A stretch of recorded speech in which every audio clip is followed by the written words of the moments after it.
Hello friends, this is Bhavna. Welcome to Vision IAS magazine challenge series 2023। आज हम इसमें अपना सेक्शन 4 स्टार्ट करेंगे, सिक्योरिटी वाला। ठीक है ना। जितने भी इम्पोर्टेंट टॉपिक्स जो हैं इस मैगज़ीन के, मैंने सारे वो कवर कर दिए हैं। आप मेरी जो चैनल की प्लेलिस्ट है उसमें जाकर देख सकते हैं। राइट, स्टार्ट करते हैं अपना सिक्योरिटी वाले का first topic, that is maritime security. Okay, देखिए ये न्यूज़ में क्यों है, पहले वो देख लेते हैं। मैरीटाइम सिक्योरिटी इंपॉर्टेंट है हमारे लिए, ठीक है ना। इंटरनल सिक्योरिटी के आस्पेक्ट से भी हम इसको देख सकते हैं। न्यूज़ में क्यों है, recently Indian navy's information fusion centre for Indian Ocean region sign a memorandum of understanding with regional coordination operation centre of the Seychelles. Right, कह रहे कि ना मेमोरेंडम ऑफ अंडरस्टैंडिंग साइन हुआ है किन किन के बीच में। इंडिया का जो हमारा नेवीज इंफॉर्मेशन फ्यूजन सेंटर है और इंडियन ओशन रीजन, और किसके बीच में, रीजनल कोऑर्डिनेशन ऑपरेशन सेंटर, ये किसका है हमारे पास, सेशल का। ठीक है ना। अब हमारा जो है IFC/IOR, मैं इसको शॉर्ट फॉर्म में बोलूँगी, ये देख लेते हैं ये क्या क्या है, क्या चीज़ है। ठीक है ना। इट वो सेटअप इन 2018, इसको 2018 में बनाया गया था। टू इस्टेब्लिश, किस लिए बनाया था, ताकि हम इस्टेब्लिश कर सके linkage with several multinational maritime security centres. मतलब कि अलग अलग जो सेंटर्स है, सिक्योरिटी सेंटर्स है मैरीटाइम, जैसे हमारे पास जो RCOC है, ये भी एक मैरीटाइम सिक्योरिटी सेंटर ही है सेशल का। ऐसे अलग अलग कंट्रीज़ के जो सिक्योरिटी सेंटर्स हैं उनके साथ हम लिंकेज इस्टेब्लिश कर पाएँ, उसके लिए बनाया गया था। ठीक है ना। The centre also host international liaison officers, इसमें हमारे पास जो है इंटरनेशनल लाइजन ऑफिसर्स भी होते हैं। टोटल 12 कंट्रीज़ के जो है ऑफिसर्स होते हैं, ILOs। ठीक है ना। 12 कंट्रीज़ के, कौन कौन सी कंट्री के होते हैं, Australia, France, Italy, Japan, Maldives, Mauritius, Myanmar, Sri Lanka, Seychelles and Singapore, UK and US। ठीक है, ये 12 कंट्रीज़ हैं। It also collate, fuse and disseminate intelligence on white shipping. ये वाइट शिपिंग इंपॉर्टेंट है, पेपर में एज इट इज़ पूछा जा सकता है कि व्हाट इज़ वाइट शिपिंग। ठीक है ना। White shipping is nothing but it refers to the information. White shipping information is the exchange of relevant advance information, मतलब कि कुछ रेलिवेंट इंफॉर्मेशन को एक दूसरे के साथ शेयर करना। ठीक है ना। इन्फॉर्मेशन में कौन कौन सी इन्फॉर्मेशन आ जाएगी, on the identity and the movement of कुछ पर्टिकुलर मूवमेंट हो रही है, commercial, non military, merchant vessels की, उनकी जो मूवमेंट हो रही है उनके रिलेटेड, उनसे रिलेटेड जो कुछ इन्फॉर्मेशन प्रोवाइड करना, this is the white shipping information. ठीक है ना। मतलब कि जो हमारा इंडियन ओशन है, जो उसमें मूवमेंट हो रही है, ठीक है, अगर कुछ पर्टिकुलर सामान जो है वो आ रहा है, ठीक है ना, उसकी शिपिंग वगैरह हो रही है, उन सभी की इन्फॉर्मेशन आ जाती है इसमें। ठीक है ना। चलो अब देख लेते हैं कि और क्या है ये, और न्यूज़ में क्यों है। इट एम्स टू प्रमोट, इसका मेन एम है to promote the collaboration between the, अब जो मेमोरेंडम ऑफ अंडरस्टैंडिंग साइन हुआ ना, उसका किस लिए हुआ, क्यों हुआ साइन, क्योंकि हमने क्या करना था, मेन एम जो था उसका वो था कि प्रमोट करनी है कोलैबोरेशन, किन के बीच में, बिटवीन द टू सेंटर्स, हम सेशल और इंडिया के बीच में जो कोलैबोरेशन है उसको बढ़ाना था, towards enhancing maritime domain awareness, information sharing and expertise development. ठीक है ना, कि इस रीजन में अच्छे से और अच्छे से काम हो पाए। ठीक है ना, जैसे इन्फॉर्मेशन ज़्यादा से ज़्यादा शेयर हो पाए। ठीक है ना। And domain awareness, enhancing the maritime domain awareness, इन सब से रिलेटेड इसलिए हमने जो है ये मेमोरेंडम ऑफ अंडरस्टैंडिंग साइन किया। ठीक है ना। It allow the centre to effectively develop a common maritime, ये क्या करता है, अलो करता है सेंटर्स को टू इफेक्टिवली डेवलप, कि जो सेंटर्स हैं वो अच्छे तरीके से डेवलप कर पाए अ कॉमन मैरीटाइम अंडरस्टैंडिंग, कि दोनों जो सेंटर्स हैं उनके पास एक अच्छी अंडरस्टैंडिंग हो, कॉमन अंडरस्टैंडिंग हो, कि कैसे हम काउंटर करें जो हमारे जैसे कुछ थ्रेट है, जैसे piracy, armed robbery, maritime terrorism. ठीक है ना, इनको हम कैसे काउंटर कर पाए, उनके लिए एक अंडरस्टैंडिंग होना दोनों कंट्रीज, सॉरी ये हमारे पास जो आर्कीपिलेगो है दूसरा, सेशल और इंडिया के बीच में, इन दोनों के लिए अंडरस्टैंडिंग होना जरूरी है, कॉमन अंडरस्टैंडिंग, ताकि ये अच्छे इफेक्टिव तरीके से जो है इनको काउंटर कर सके। राइट। उसके बाद है हमारे पास the regional operation coordination centre जो है सेशल का, also coordinate with the Indian Ocean Commission, ये कोऑर्डिनेट और किसके साथ कोऑर्डिनेट करता है, इंडियन ओशन कमीशन के साथ भी करता है। ठीक है ना। इंडियन ओशन कमीशन है ना, वो पता क्या है, ये देखो, it is an intergovernmental organisation that coordinate maritime governance in the south western Indian Ocean. Right. India अभी जो है मेन थिंग जो है इसमें ये देखने की है कि इंडिया अभी इसका ऑब्जर्वर मेंबर है, ठीक है ना, अभी इसका ऑब्जर्वर मेंबर है, ये इंपॉर्टेंट है। ओके, ये है IOC। अगर इसके बारे में देखना हो तो यहाँ से देख लेना। इंटरगवर्नमेंटल ऑर्गेनाइजेशन है जो कोऑर्डिनेट करती है मैरीटाइम गवर्नेंस को, कहाँ पर, साउथ वेस्टर्न इंडियन ओशन में, ठीक है ना। अब ठीक है, हमें पता चल गया जो सेशल का RCOC जो है वो कोऑर्डिनेट करता है IOC के साथ भी। MOU will strengthen the Indians vision of Sagar, जो सागर विजन है ना इंडिया का, उसको भी एक तरह से स्ट्रेंथन करता है जो ये मेमोरेंडम ऑफ अंडरस्टैंडिंग साइन हुआ, ठीक है। India ocean and maritime security, ये थोड़ा ओवरऑल डाटा इसको देख लेते हैं। भाई इंडिया जो है 7,517 kilometre long coastline share करता है, ठीक है ना, इंक्लूडिंग आइलैंड टेरिटरी के साथ में मिलाकर टोटल कोस्ट लाइन जो है इंडिया की कितनी है, 7,517 किलोमीटर, ठीक है ना। It is surrounded by Indian ocean from the 3 sides, तीनों साइड से हमारे यहाँ पर इंडियन ओशन है। ये देखो, इस साइड से भी इंडियन, बे ऑफ बंगाल, ये सारा इंडियन ओशन से सराउंडेड है हमारा India. Due to this nature of India's location it has been referred as a maritime nation, इसलिए इसको मैरीटाइम नेशन भी कहा जाता है, क्योंकि ये तीनों साइड से लोग क्या है, सराउंडेड है, किसके द्वारा, इंडियन ओशन के द्वारा, ठीक है ना। अब जो इंडियन ओशन रीजन है, इंट्रोडक्शन है, इसमें थोड़ी जियो इकोनॉमिक कुछ और रिसोर्सेज और जियो पॉलिटिक्स से रिलेटेड कुछ डाटा दे रखा है, ठीक है ना। अब देखिए, पहले इन्होंने इंट्रोडक्शन दी है कि हमारा इंडियन ओशन कहाँ से कहाँ तक फैला हुआ है, वो देखेंगे। ये एक्सटेंड हुआ है from the eastern coast of Africa to the western coast of Australia. यहाँ से देखिए, ये रहा हमारा ईस्टर्न कोस्ट अफ्रीका का, ठीक है ना, ये अफ्रीका का ईस्टर्न कोस्ट, ये रहा हमारे पास वेस्टर्न कोस्ट ऑफ ऑस्ट्रेलिया। पता लग गया इंडियन ओशन कहाँ से कहाँ तक है। The IOR account for the 1/5 of the water on the, जो इंडियन ओशन रीजन है वहाँ पर 1/5 of the water on the earth surface, मतलब कि 1/5 ऑफ द वाटर, जितना भी अर्थ पर पानी है 1/5 जो है कहाँ पर प्रेजेंट है, इंडियन ओशन रीजन में।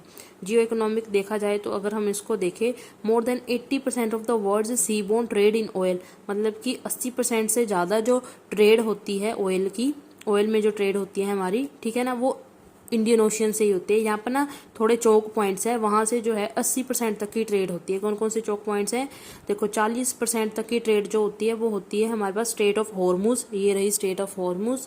उसके बाद बेब एल मंडेब में से भी होती है, कितनी होती है, 8%। और strait of Malacca, here it is, यहाँ पर होगी, ये है अंडमान निकोबार आइलैंड, और यहाँ पर जो मलक्का स्टेट है यहाँ पर होती है स्ट्रेट ऑफ मलक्का, ठीक है ना, दिखाई देगी होगी यहाँ पर। अब देखिए, ये देखिए यहाँ ये स्ट्रेट ऑफ मलक्का हमारे पास, ठीक है ना।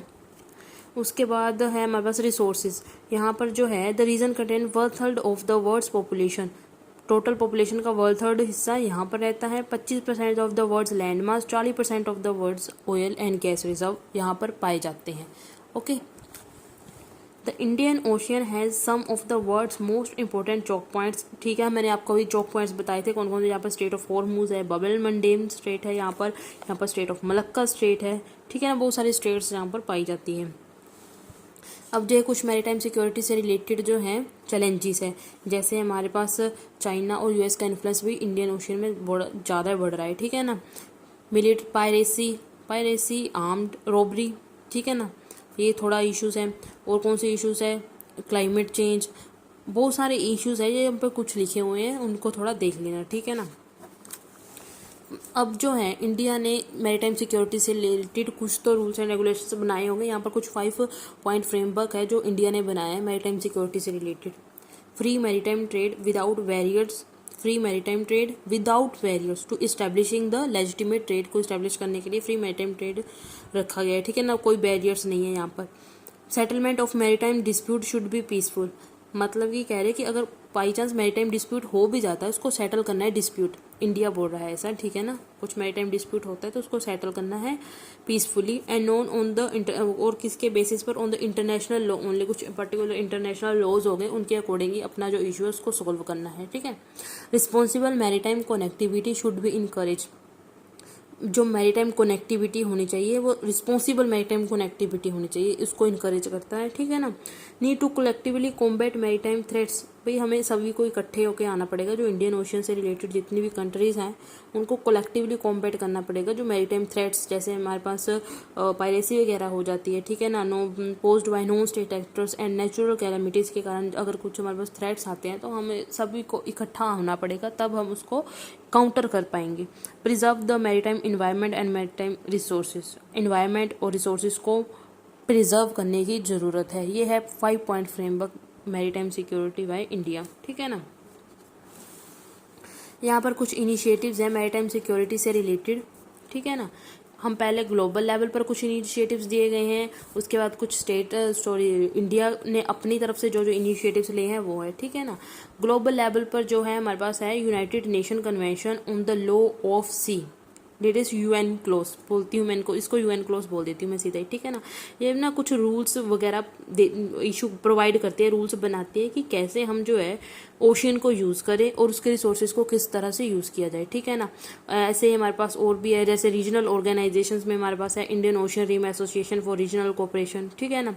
कोऑपरेशन एमंगस्ट कंट्रीज, इसमें आ जाता है हमारे पास the Indian Ocean naval symposium is a voluntary initiative. ये जो आयन है एक तरह का आयन, इसको देख लेना आ सकता है, ठीक है ना, प्रीलिम्स में पूछ लिया जाए। IONS is the voluntary initiative that seeks to increase the maritime cooperation among the navies of the littoral state. ये एक वॉल्यूंटरी इनिशिएटिव है, इसका मेन एम क्या है, इंक्रीज करना मैरीटाइम कोऑपरेशन, मतलब कि जो लिटोरल स्टेट है वो कोऑपरेट करे एक दूसरे के साथ, इंक्रीज करना maritime cooperation among navies of the littoral state. जो लिटोरल स्टेट मतलब कि littoral state means to say that जो इंडियन ओशियन के साथ जो लगते हुए कंट्रीज है, जैसे ऑस्ट्रेलिया हो गया हमारा, हम इंडिया हो गया, ठीक है ना, और अफ्रीका भी थोड़ा सा लग रहा है, ठीक है ना, और जैसे सेशेल, ठीक है ना। इस तरह से जो लिटोरल स्टेट्स हैं ये वाली, इनकी नेवीज को इकट्ठे होना है, कोऑपरेटली काम करना है, ठीक है ना, इंडियन ओशन रीजन पर, ठीक है ना। इसके लिए बनाया गया था ये ions, Indian Ocean naval. Naval इसलिए बोला है कि नेवीज जो है स्टेट की उनको आना है, इकट्ठे होकर काम करना है, ठीक है ना। उसके बाद है हमारे पास बीम्सटेक भी, इसकी एग्जांपल ले लो जो, ठीक है ना, the Bay of Bengal initiative for multi sectoral technical and economic cooperation, ठीक है। उसके बाद है हमारे पास इंडिया ने क्या क्या स्टेप्स लिए हैं। Military security, India has become a nuclear tried country. अब इंडिया जो है न्यूक्लियर ट्राइड कंट्री बन चुका है, ठीक है। Nuclear triad means to say that अब इंडिया के पास 3 डिफरेंट वे है कि वो डिलीवर कर सकता है न्यूक्लियर वेपन को, उसी को बोलते हैं न्यूक्लियर ट्राइड कंट्री, जिसके पास 3 अलग अलग तरीके होते हैं कि वो अपने न्यूक्लियर वेपन को डिलीवर कर सके, बाय लैंड, ठीक है, सबमरीन के साथ, एयरक्राफ्ट के साथ, ठीक है ना। इस तरह इंडिया भी क्या बन गया है, अब एक न्यूक्लियर ट्राइड कंट्री बन चुका है by inducting nuclear INS Arihant जो एक सबमरीन है and aircraft carrier INS Vikrant, ठीक है ना। India is emerging as a net security provider in the region. अब इंडिया जो है वो भी एमर्ज कर रहा है as a net security provider, मतलब बाकी कंट्रीज के साथ इंडिया भी अब अपना योगदान देगा इंडियन ओशियन रीजन है उसको प्रोटेक्ट करने में।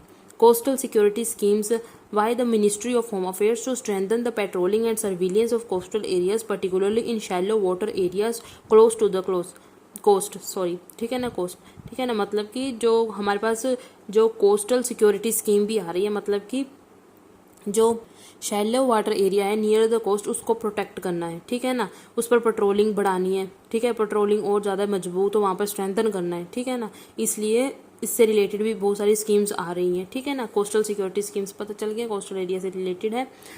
National committee for strengthening the maritime and coastal security, ये भी हमारे पास एक इंडिया के द्वारा स्टेप लिया गया है।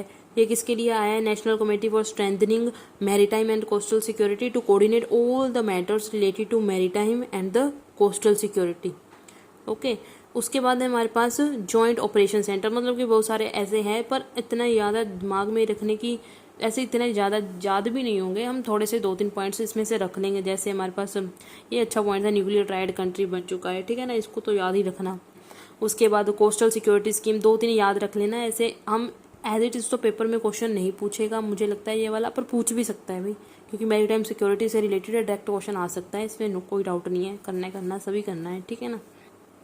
यहाँ पर कुछ जॉइंट ऑपरेशन सेंटर्स इस तरह से दिए गए हैं, इनको थोड़ा एक दो को याद कर लेना। उसके बाद अदर इनिशिएटिव्स कौन से लिए गए हैं हमारे पास, जैसे प्रोजेक्ट मौसम है, प्रमोटिंग सस्टेनेबिलिटी, इंफ्रास्ट्रक्चर से related, humanitarian assistance and disaster relief, ये कुछ अदर इनिशिएटिव्स लिए गए हैं, इनको थोड़ा देख लेना। ओके,